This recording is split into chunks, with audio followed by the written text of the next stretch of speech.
Snoggle here with Snoggle Heritage Woodworks, and today I'm going to show you how to go from this to this on some wood projects using some science. Before I get started, my students may see this, so we're going to start with safety, and I'm going to wear some gloves and some safety glasses. We're going to make iron acetate out of a couple of common household products, and that's vinegar and some steel wool that you can find anywhere. This is 4/0 steel wool, super fine, and I use that a lot in woodworking between coats and finish, so we'll use that. I also have a small jar here. So what we want to do, I'm going to take some of this steel wool and we're going to go ahead and pull that stuff apart.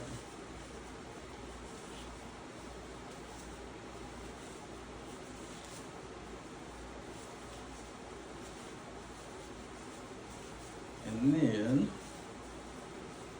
we're going to put this down in the jar.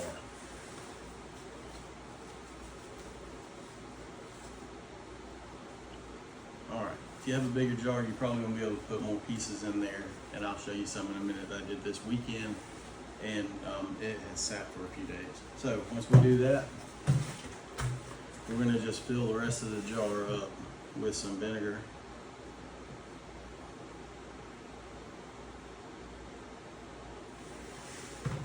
Leave a little room at the top, and then I've got a cap here with a gasket on it, but I don't want to screw it on all the way, because as this stuff, as it ferments, does it ferment?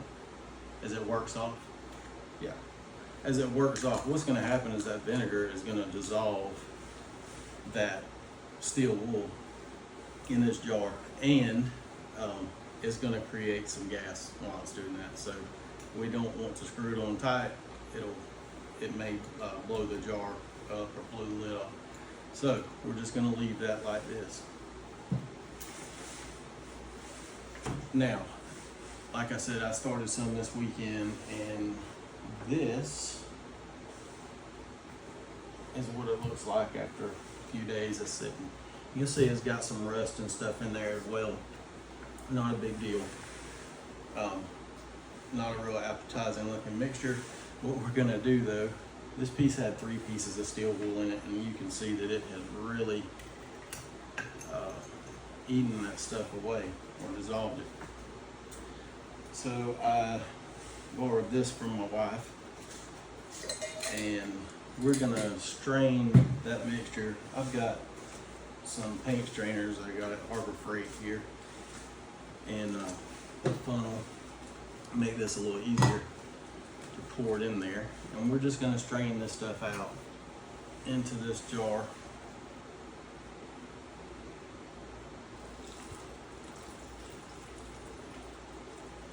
And use that strainer to catch all the fine materials.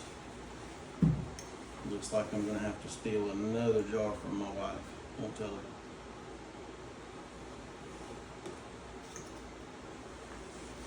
All right. So what we have here is a jar of that iron acetate, and I have a few different kinds of wood that we're gonna try it on. I have a piece of cedar. This is just a piece of cedar from a cedar fence post, and I sanded one side and left one side rough, and we'll paint over both of those sides, see how it does. This is a little basswood. Have some of this premium pine from Lowe's. I have a piece of white oak. That's another piece of basswood. We don't need it. This is a piece of curly maple. I got a little scrap of wingay, which is already dark, but we're gonna see what happens when we paint that over. And I have this oven rack fuller, and this is made out of some rainbow poplar. We're gonna try that too. All right, let's get to it. So, got a paintbrush, and let's go ahead and start with this cedar. And we'll paint some on the about half of the side that I've sanded here and get it worked in really good. I'm also gonna do the end grain and part on the side there that I sanded. I did not sand the face, and I did not sand this side, just so we could see how that does.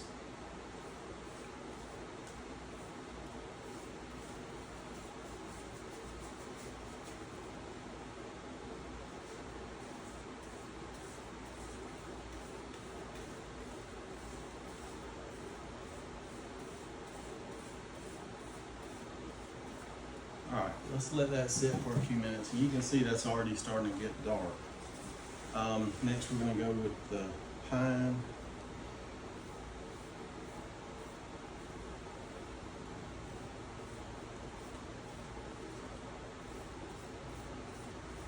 This iron acetate works with the tannins that's naturally in the wood.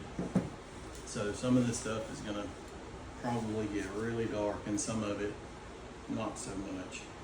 I have seen some get kind of chocolatey brown. This is the basswood. Right, this is some white oak.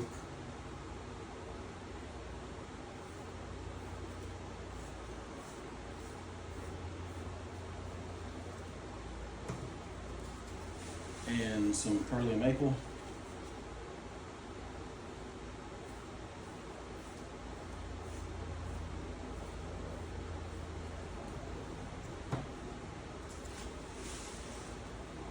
Go ahead and do a piece of the wingay.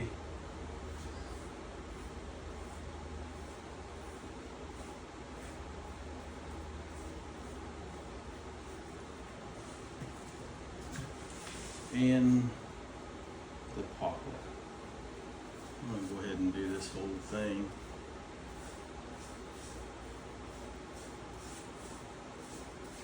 We're going to just use this one as the finish. Which I'll have to hit it with some ODs when we get done. So this will make a pretty color, I think.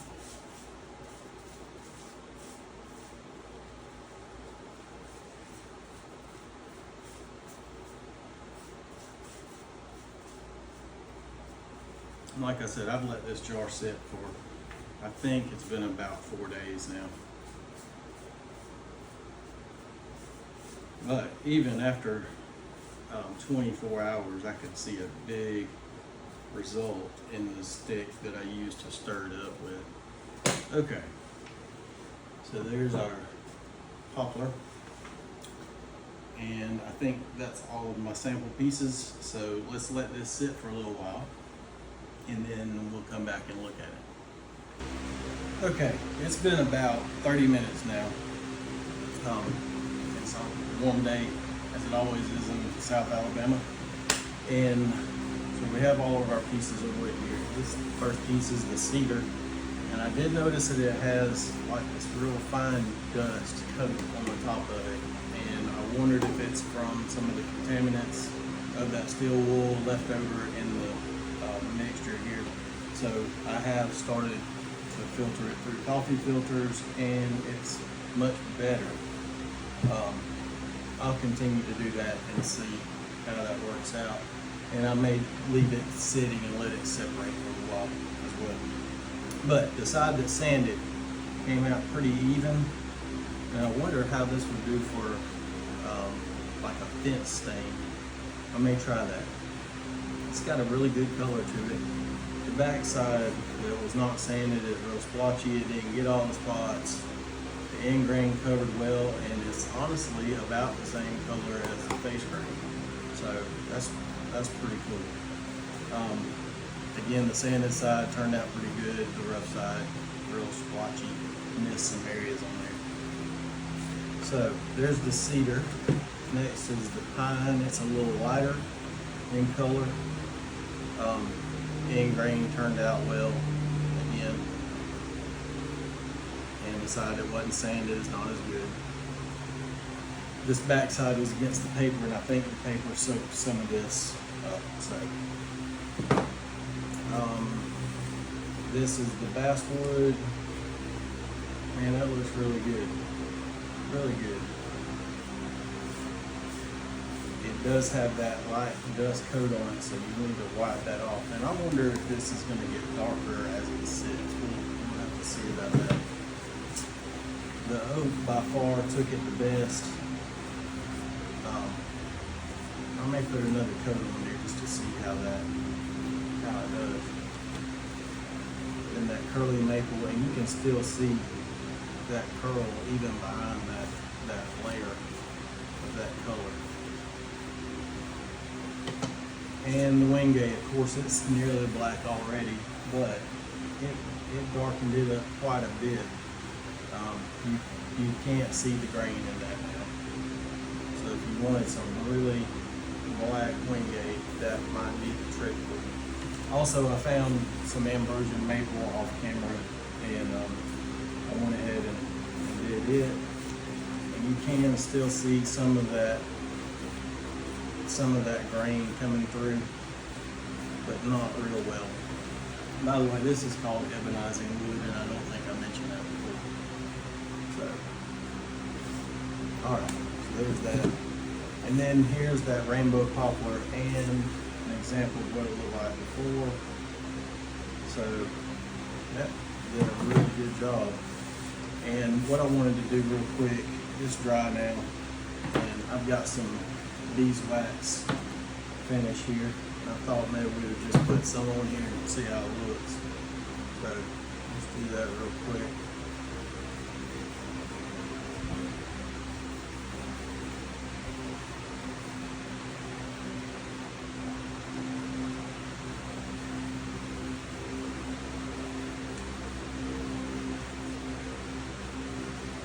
That really looks good.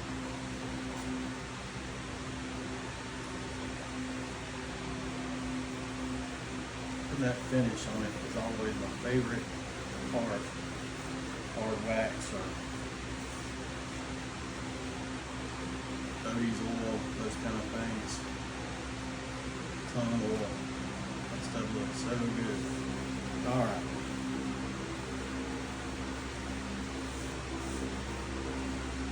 There we go.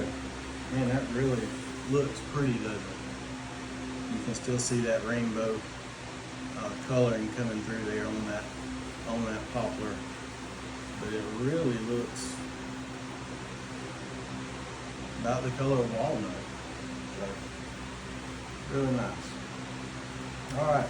Well, hope you learned something today. Ebonizing wood using iron acetate that we made. And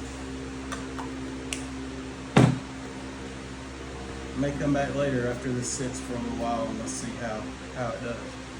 Thanks for watching.